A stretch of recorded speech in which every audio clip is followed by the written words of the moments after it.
I'm Mike Johnson, that's my wife Allison, and our son Caden. And we just bought an 120-year-old farmhouse on 15 acres.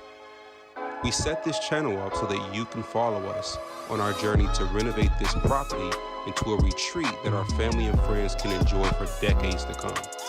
But I gotta warn you, there will be challenges, and this won't be easy.